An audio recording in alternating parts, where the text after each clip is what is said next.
Ya, kita akan membahas soal bersama-sama. Tapi teman-teman, video part 1 ini terkait dengan dasarnya. Harapan saya sih teman-teman bisa menguasai dengan baik ya, karena menurut saya ini sangat penting. Karena kalau teman-teman bisa dasarnya, saya yakin besok-besok atau tahun depan teman-teman dapat kasus rekonsiliasi bank lagi, teman-teman sudah bisa mengerjakannya dengan baik.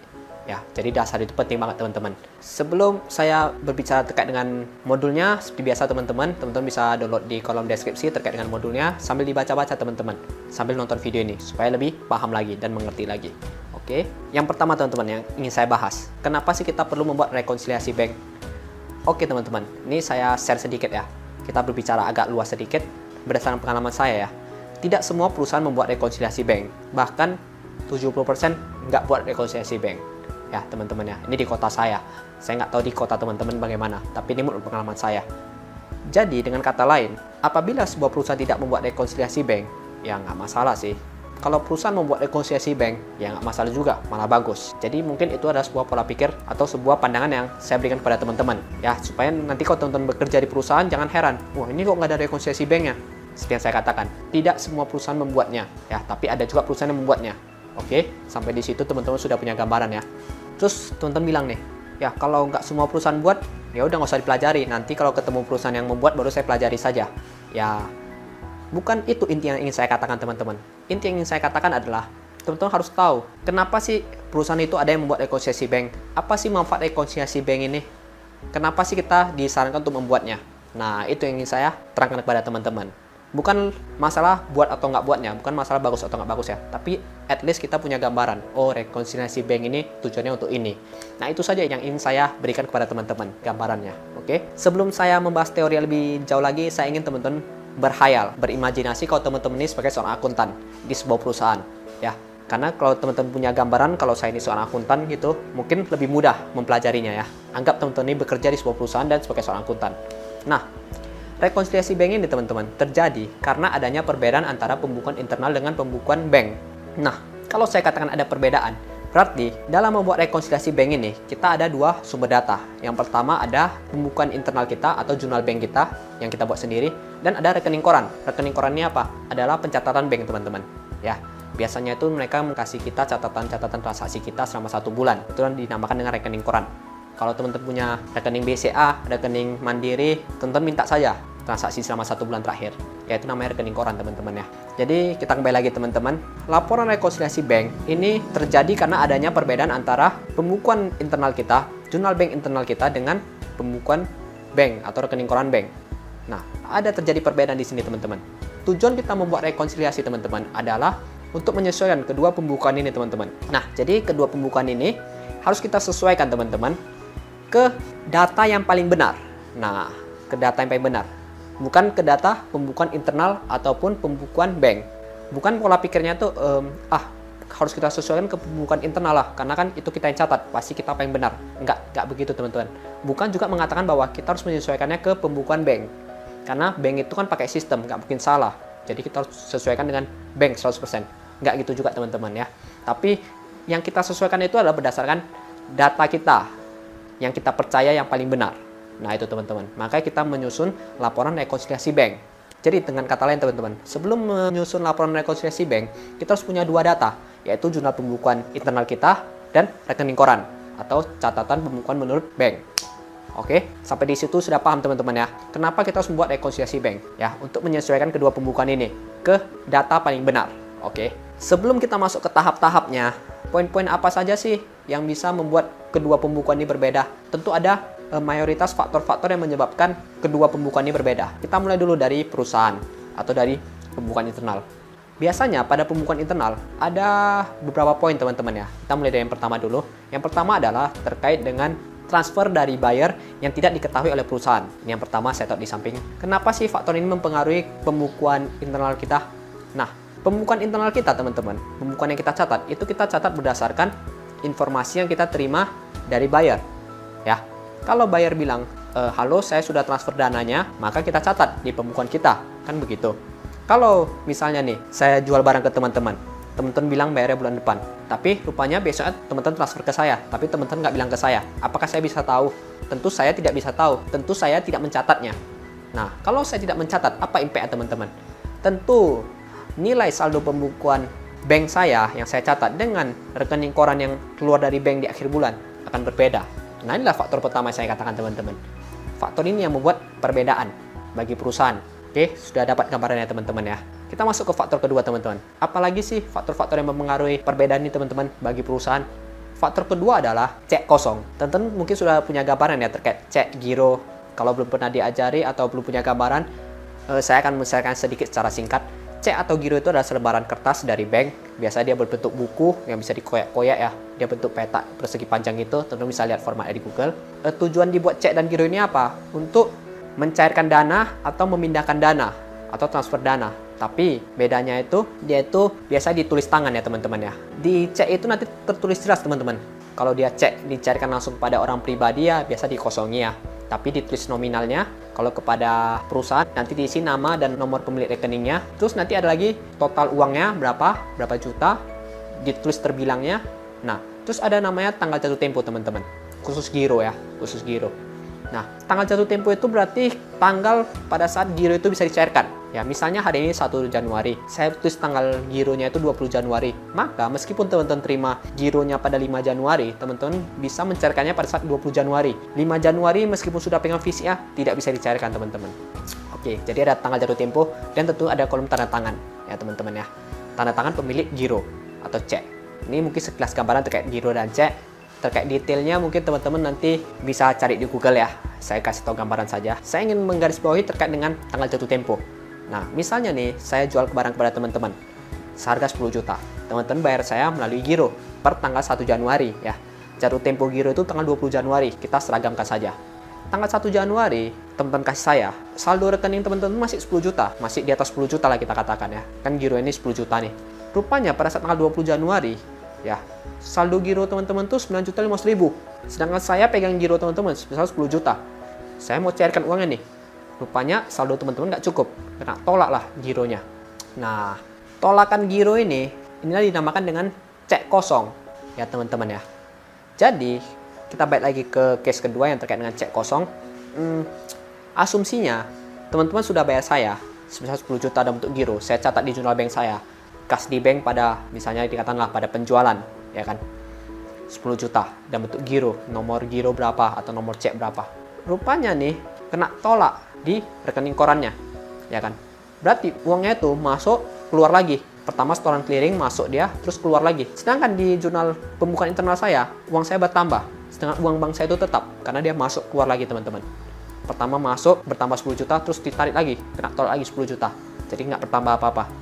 Nah, jadi otomatis pembukuan kita ini berbeda teman-teman. Yang satu sudah bertambah, yang satu tetap. Maka rekonsiliasinya itu nanti adalah kita buat penyesuaian ya teman-teman. Saldo pembukuan kita harus berkurang sebesar nilai cek kosong itu. Nah, jadi faktor ini yang mempengaruhi teman-teman ya. Cek kosong. Oke, faktor ketiga apa lagi teman-teman? Biaya ADM. Ini juga faktor yang mempengaruhi berbeda ya. Biaya ADM bank, kita nggak tahu teman-teman kapan bank itu mendebetkan biaya ADM kita.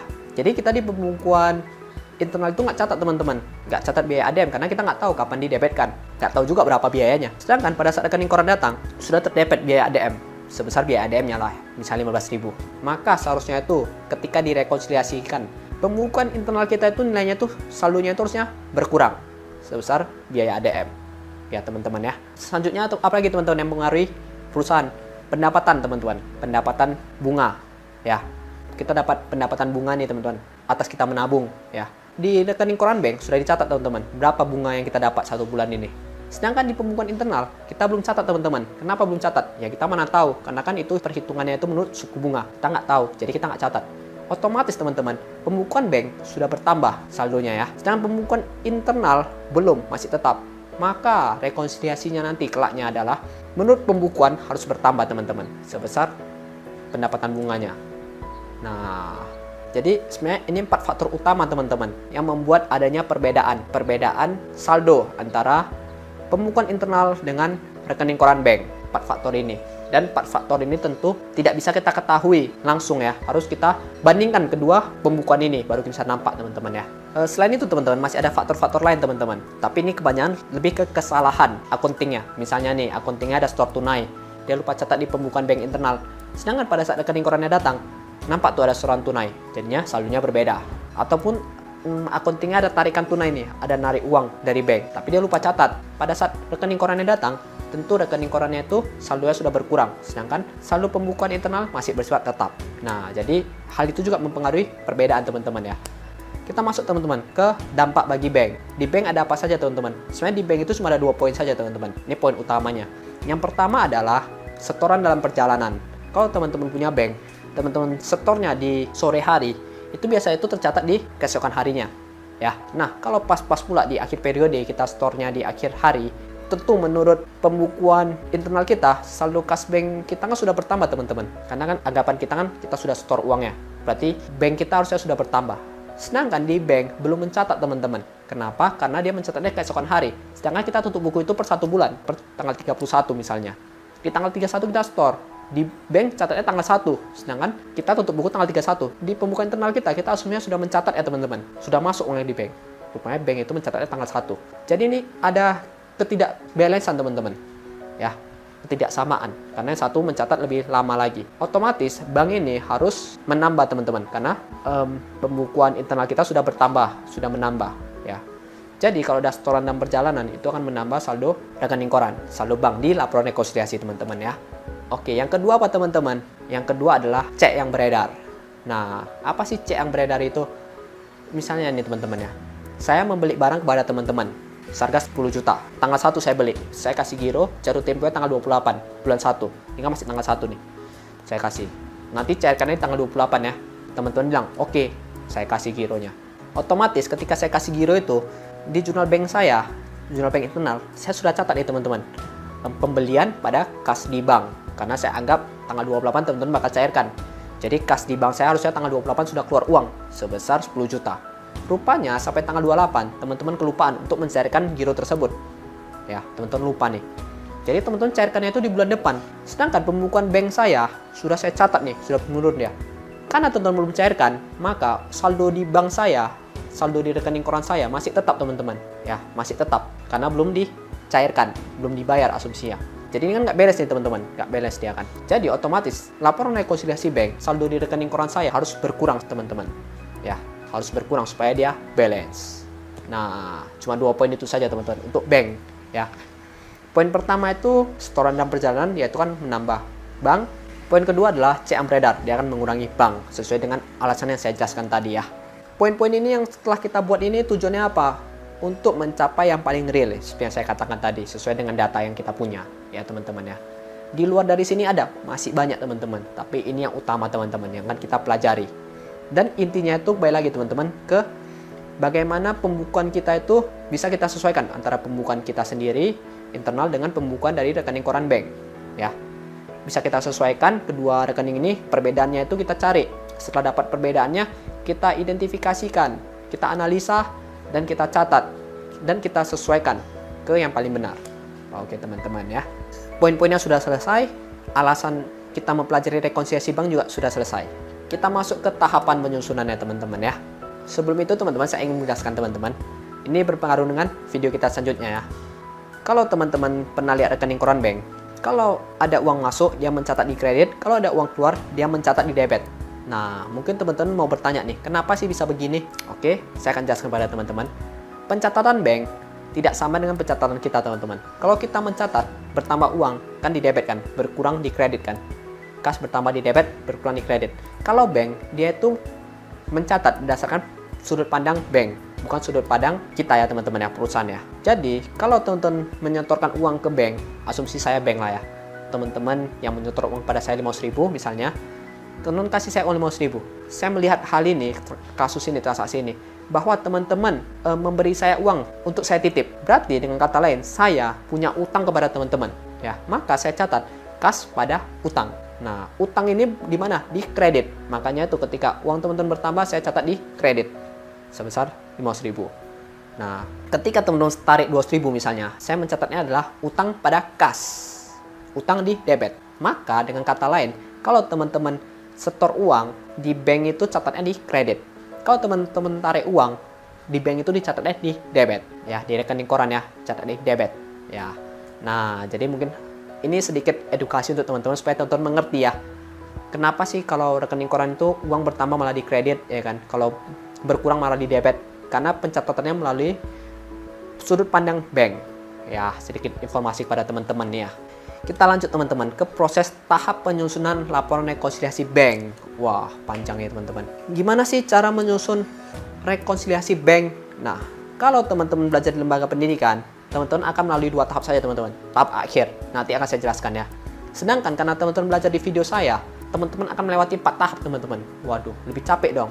Iya tentu, tapi nggak apa-apa, ini untuk teman-teman. Jadi kalau teman-teman bekerja di perusahaan dan menyusun laporan rekonsiliasi bank, seperti video ini lah yang akan teman-teman kerjakan, bukan seperti yang teman-teman pelajari di lembaga pendidikan. Oke, kita mulai ya. Tahap pertama apa? Tahap pertama adalah sebelum kita menyusun rekonsiliasi bank, tentu kita harus memiliki jurnal bank internal dan rekening koran bank. Nah, kalau kedua ini sudah tersedia, maka tahap pertama sudah selesai teman-teman. Jadi tahap pertama adalah harus memiliki jurnal bank internal dan rekening koran bank. Selesai ya teman-teman ya.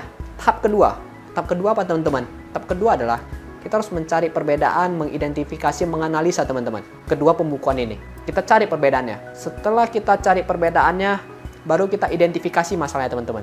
Misalnya nih, ini pembukuan internal perusahaan, ini pembukuan rekening koran bank. Kita tandai yang mana yang sama, yang sudah sama-sama dicatat. Kalau sama berarti nggak ada masalah teman-teman ya. Berarti ini sesuai dengan aturan. Tapi kalau ada yang berbeda angka, ya, atau ada yang di pembukuan internal dia tidak tercatat, di pembukuan bank ada tercatat, atau sebaliknya, ini harus kita tandai teman-teman. Kita identifikasi masalahnya. Kenapa sih bisa begini? Kita cari tahu yang benar yang mana, menurut internal kah atau menurut rekening koran bank? Yang benar yang mana? Siapa yang salah catat? Apakah kita atau bank? Siapa yang salah catat? Nah, yang benarnya bagaimana? Kita harus tahu teman-teman. Kenapa? Supaya kita bisa mengadjustnya, kita bisa menyesuaikannya ke yang paling benar. Itulah tahap identifikasi masalah teman-teman. Jadi, kalau teman-teman belajar di lembaga pendidikan, teman-teman langsung dihadapkan ke tahap identifikasi masalah. Nah, itu dia teman-teman. Gimana sih identifikasi masalah itu? Yang sering teman-teman belajari di lembaga pendidikan. Contoh nih, diketahui PTA memiliki saldo pembukuan internal. Saldo akhirnya misalnya 500.000. Menurut rekening koran 700.000. Diketahui ada catatan-catatannya. Misalnya yang pertama, ada setoran dalam perjalanan 3 juta, belum tercatat. Di pembukuan bank misalnya ada biaya ADM, di pembukuan internal belum tercatat, dan lain-lain, terus-terusnya. Ya, ada cek beredar, ada cek kosong, dan lain-lain. Nah, hal seperti begini teman-teman itu sudah diberikan oleh lembaga pendidikan secara langsung. Teman-teman sisa menyusun laporan rekonsiliasi banknya. Sedangkan di video kali ini tidak teman-teman. Teman-teman harus mengidentifikasinya sendiri berdasarkan data yang diberikan, yaitu jurnal bank internal perusahaan dan rekening koran. Nah, jadi kenapa sih pertanyaannya banyak orang yang bingung atau susah mempelajari rekonsiliasi bank karena tidak melalui tahapan 1 dan 2. Ya, pada rekonsiliasi bank ini tidak bisa setengah-setengah, harusnya itu dipelajari seutuhnya. Karena kalau teman-teman langsung mempelajari identifikasi masalahnya, ya pening teman-teman. Kita nggak tahu dasarnya dari mana. Kenapa sih bisa begini, kenapa sih bisa begini? Kita nggak tahu, kita cuma dikasih soal, kita kerjai. Ya kalau bisa, ujiannya lewat, syukur. Ya besok udah lupa lagi, pas masuk ke tempat bekerja, kamu bisa rekonsiliasi bank? Bisa pak. Nah ini ada 2 pembukuan, coba kamu rekonsiliasi. Bingung, pasti bingung. Nah jadi dari video kali ini saya akan membagikannya kepada teman-teman ya. Setelah kita identifikasi teman-teman sesuai dengan yang kita pelajari di lembaga pendidikan, tapi yang identifikasi adalah kita sendiri. Nah di tahap ketiga teman-teman kita menyusun laporan rekonsiliasinya. Di tahap ketiga ini sudah sama persis teman-teman seperti yang kita pelajari di lembaga pendidikan. Kenapa? Karena kita sudah identifikasi masalahnya. Sisa bagaimana kita menyusunnya saja ke format laporan rekonsiliasi bank. Tadi sebelumnya sudah saya jelaskan ya kenapa dia bisa berbeda. Dan itulah harus kita analisa teman-teman. Yang mana harus bertambah, yang mana harus berkurang posisi-posisinya. Tentu bertambah berkurang itu sebenarnya tidak harus dihafal, tapi kita mengerti konsepnya seperti yang saya katakan tadi. Yang benar itu yang kayak mana? Itu yang harus kita sesuaikan teman-teman. Oke. Tahap keempat. Kita masuk ke tahap keempat. Tahap keempat apa? Tahap keempat itu adalah proses penyusunan ayat jurnal penyesuaian berdasarkan laporan rekonsiliasi bank yang sudah kita buat. 4 tahap ini kalau sudah selesai teman-teman. Kita sudah siap menyelesaikan laporan rekonsiliasi bank. Jadi teman-teman, kita sudah selesai teman-teman terkait dengan dasar-dasar teorinya. Ya, teman-teman bisa download di kolom deskripsi lebih lengkapnya lagi. Dan kita akan masuk ke video kedua setelah video ini teman-teman ya. Terkait dengan mengerjakan soalnya. Dan nanti ada soal exercise juga. Dan harapan saya mungkin nanti pada saat mengerjakan soal ini, teman-teman akan jauh lebih mengerti lagi. Ya. Mungkin itu dulu video dari saya teman-teman. Jika teman-teman kurang jelas terkait dengan dasar-dasarnya, boleh komentar di bawah teman-teman. Nanti akan saya jelaskan lebih detail lagi ya. Kalau memang masih ada yang tidak jelas, mohon maaf jika ada banyak kekurangan. Dan jika video ini bermanfaat, ataupun teman-teman sudah mengerti dengan baik terkait dengan rekonsiliasi bank, teman-teman boleh sharekan kepada teman-teman yang lain supaya teman-teman yang lain makin mengerti terkait dengan rekonsiliasi bank. Mungkin itu dulu teman-teman. Saya William Basri, kita langsung berjumpa di video selanjutnya. Dadah!